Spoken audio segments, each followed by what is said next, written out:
বুড়ো 80 বছরের বুড়ো শুয়ে আছে বারান্দায়, যদি নাতি যায় কয় ও দাদু দেখো কি সুন্দরী একটা মাইয়া হেঁটে যায়, বিয়ে করবো নাকি? নিশ্চিত করে একটি হাসি দিয়ে কয় সেই দিন আছে নাকি, মানে দিন থাকলে উনি কত।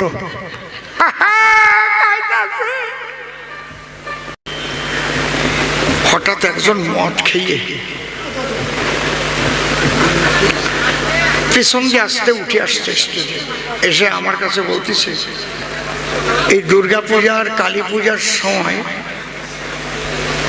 বাথরুমের সাবান কেন বেশি খরচ হয়, এর জবাব দিয়ে তারপরে যাবা। আমি দেখলাম ও পাগলে তুমি করলে কি, এর কি জবাব দেবো? দুর্গা পূজা কালী পূজার সময় বাথরুমের সাবান কেন বেশি খরচ হয়? গুরুদেব বাবা পাগলা এই গান তোমার আশীর্বাদে গেয়ে বেড়াই, দেশ বিদেশে যাই, এতদিন গাইছিলাম গান আজকে পড়লাম ফেরে।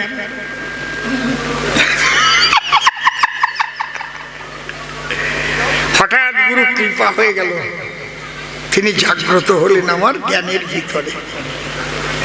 জ্ঞানরূপী গুরু তখন ডেকে ডেকে কয় এ সীমা তো জ্ঞান করিস বয়।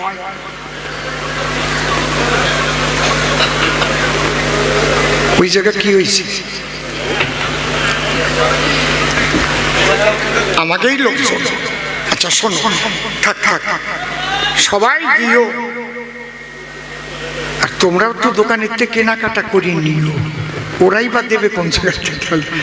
ওকে লাভ যে কায়দায় হবে সেই কায়দায় তো দেবে, তাই তো? তা তখন আমি বললাম শোনেন, আবার কমিটির সেক্রেটারি আমার কানে কানে কয়ে গেল দাদা আপনারা তো কবিওয়ালা অনেক বেশি কথা বলেন, এনার কিছু বলবেন না, ইনি আবার এই এলাকার দাদা, উনি ওনার জবাবটা দিয়ে দেন। আমি বললাম দেখুন এই দুর্গা পূজার কালী পূজার সময় তো আগেকার দিনে সব বড় বড় শিল্পীদের ভালো ভালো নতুন নতুন গান বের হতো, ওকে বলতো গ্রামোফোন রেকর্ড। দেখেন না এরকম বড় বড় গোল গোল রুটির মতো, দেখছেন গ্রামোফোন রেকর্ডে? সেই গ্রামোফোন রেকর্ডে গান হতো। তো ওই সময় যে গানগুলো বের হতো, গানগুলো অত্যন্ত ভক্তি মার্গের এবং শান্ত পরিবেশের সে গানগুলো, যেমন ডি ডি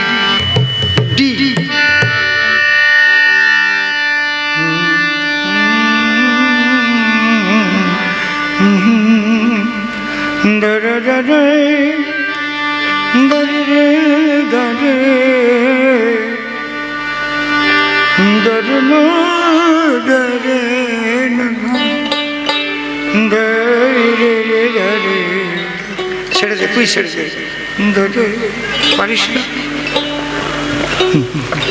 তখন এই গানগুলো হতো না না ডি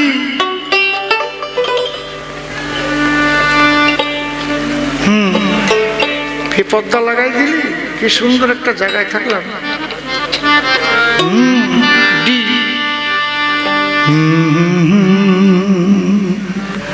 খুব শান্ত ভাবে গান করতো, হতো কি বল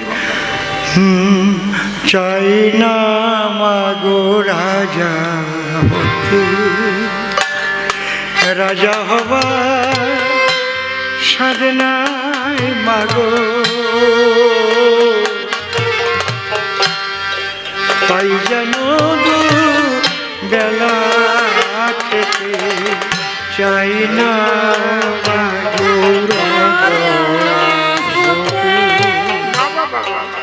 রাজা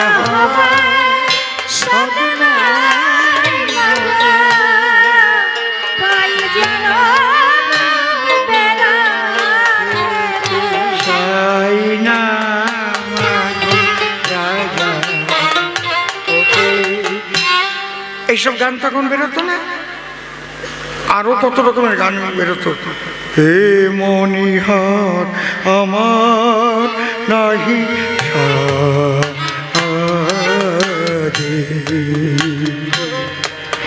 হে মনিহার আমার নাহি, এই গানগুলো খুব শান্ত শান্ত গান, মানুষের একটু গাইতে ইচ্ছা করতো, বাইরে গাইতে লজ্জা করতো, ওই বাথরুমে ঢুকিয়ে সাবান নিয়ে আস্তে আস্তে গাইতো,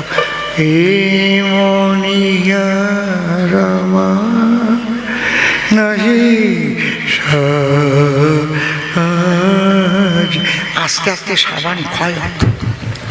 আর এখনকার যে যুগ, এখন যে গানগুলো বের হয়, ওরে বাবা, ওই গান কোনো জায়গায় না গাইতে পারলেও বাথরুমে যে গায়, রাম্বা হো হো হো, রাম্বা হো হো হো, 4-5 ঘষায় সাবান শেষ। বাবা 1000 টাকা পুরস্কার দিল আর অন্ধে বাঁচিয়ে গেলাম। বুঝেছেন কি কইছি? যাবার সময় গম ভাঙাই দিলাম না? যারা যারা একটু জিমটি দিয়েছিল তারা সিমটি খাওয়ার মতো হয়েছে। শোনো, ব্যথাও মেশে না, গুতুয়া খাওয়ার ব্যথাও মেশে না। কি আসিয়া পড়তেছে, আমি বুঝি না তো, আমি কি ভাই মানুষ নাকি? সত্যি কথা কিনা তাই কর। আর আমি বলদা জামাইয়ের মতো কব না, এক বলদা জামাই শ্বশুর বাড়ি গেছে।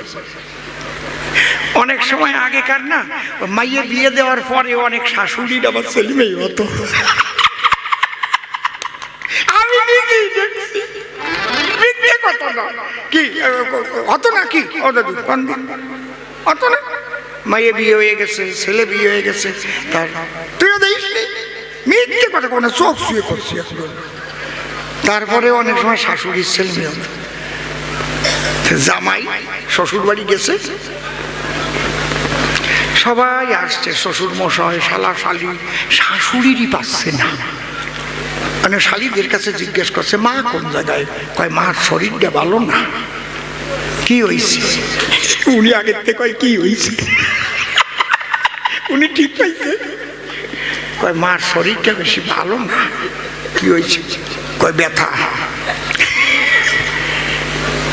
ব্যথা কিসের ব্যথা?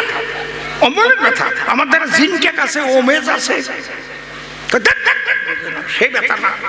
কয়টা কিসির ব্যথা? কপাত, গ্যাসের ব্যথা না বদহজমের ব্যথা না বাতের ব্যথা? ও ব্যথা না, তুমি তা বুঝতে পারবা না। আমি বুঝবো না ব্যথা? হ্যাঁ, আমি এবারে জামাই, আমি বুঝবো না ব্যথা? আমার শাশুড়ির ব্যথা উঠেছে, আমি বুঝবো না? আমি এই বাড়ির জামাই, আমার এত ছোট চিন্তা করতেছো, তবু বলবো না যে কি ব্যথা? কই শালার বেটা তো বেকায়দা, এর সাথে পারা যাচ্ছে না। এক শালি যাইয়া কয় বুঝবা না কি ব্যথা? কয় প্রসব ব্যথা উঠেছে। জামাই কয় আমারও 3 বার উঠেছিল, আমিও জানি। মানে ওইরকম বলদা জামাইয়ের মতো আমি কব নাকি? আমি জানি নাকি যে কি প্রসব ব্যথা কেমন? হরি বল, হরি বল। কি করে একমাত্র মা জানে প্রসব ব্যথা কেমন এ ভুবনে।